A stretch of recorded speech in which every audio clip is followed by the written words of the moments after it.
Hello everyone, I'm Ellen Thomas and welcome to day 27 of SLC's Lockdown Countdown. Today I'm joined by Nicola Wood, who's the Global Sales Director Europe for Como Hotels and Resorts. Welcome, Nicola. Thank you very much. Hi, Ellen. Hi. So for those that don't know, Como Hotels and Resorts has stunning luxury properties right around the world, from UK and Italy to Western Australia and Asia. So you must have had to deal with lots of different conditions at different times. I mean, how has the business adapted? Yeah, I mean, it has been difficult, you know, and suddenly we've had hotels closing at different times and all of a sudden opening at different times. I mean, currently we've got London open, we've got our Caribbean property in Turks and Caicos open, we've got Miami and the Maldives now, but of course we're not going to be opening our Asia hotels. Well, they're going to be opening shortly actually, but they've all been opening at different times. So we've been having to adapt the business in that way and really concentrate on the hotels that are open.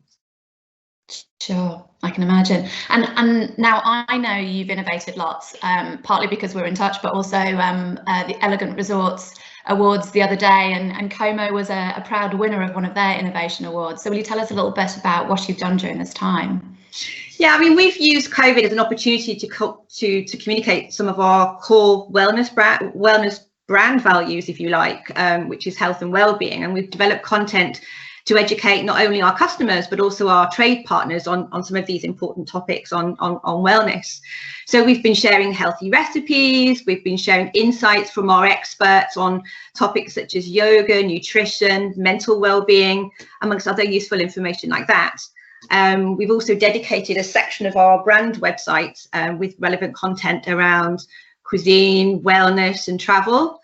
So you can find healthy recipes there on our website. There's some really good ones actually, and there's also a section on healthy festive recipe ideas, which is really worth checking out, as well as sort of well-being advice and inspirational travel stories as well, to keep people inspired for when people do want to start traveling again.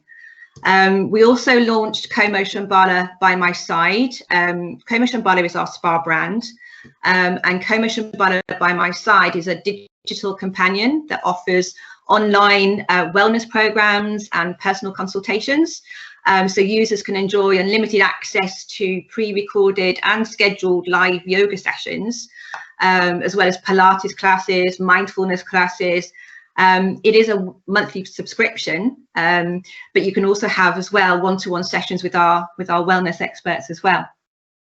That's so timely, and I love the fact that you found a way to monetize a service like that as well when we were all limited a bit more in our range. So as we look forward and try and rebuild travel, there's obviously opportunities to change the way we do things. What do you think would some of the opportunities to rebuild better? I think everyone's realised the importance of family, having been separated from our families for nearly a whole year for some of us. It's been interesting to see actually when the Maldives went on to the UK travel corridors list at the end of last month. There's been a phenomenal demand for larger villas or multiple rooms, multiple suites, multiple villas that families can spend quality time together. It's been incredible. And I think people are also wanting to spend more time together in a particular destination to really understand the place, which is an opportunity in itself, so we can offer unique experiences in each destination that are more tailored to long stay guests. We've also engaged more with local communities, which has been the case in Perth, for example, where over the last few months the business there has been entirely domestic. So we've introduced Como Conversations, which is dedicated to, or basically aims at building local communities through evening talks and workshops, where we connect our guests with inspirational experts. So we held our first one in Perth just in September, which was a conversation between three of the city's most prominent arbiters of contemporary art, all of which had worked as Perth Festival's art directors. So that was really successful, and we're aiming to roll that out to other destinations as well over the coming months. Brilliant. So that's, great value immediately for communities, but I imagine future guests, it's the kind of thing that will help them get under the skin of the destination if it's opened up to them as well, potentially. Definitely. And it will be open to future guests. I mean, it's just been very much for local sort of domestic markets of late, certainly in destinations like Perth or even Miami, where there's not been many international travellers. But certainly as we open up, these will be available to everybody. Yeah. Brilliant. Now, as we're coming to the end of lockdown, and we hope, with vaccine news, travel will be returning in more form soon. Where would you go if all borders were open to you right now? I'm really torn. I've got so many places I'd want to go to, and for all different reasons. I think certainly somewhere like the Maldives, just to go and escape and sit on a little island in the middle of the Indian Ocean and just relax would be amazing. But then somewhere like Bhutan, where you're just trekking up in the Himalaya with all that space and the beautiful scenery around you.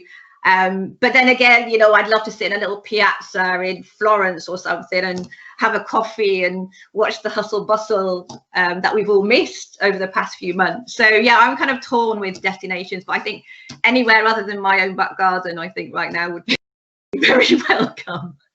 There are multiple breaks for you coming up then. Absolutely. I've been nowhere all year, so I think it's time just to do different trips. Brilliant. Well, I hope you enjoy them, and thanks again for your time today, Nicola. It's been really great to talk to you as always. Brilliant. Thanks, Ellen. Take care. Thank you.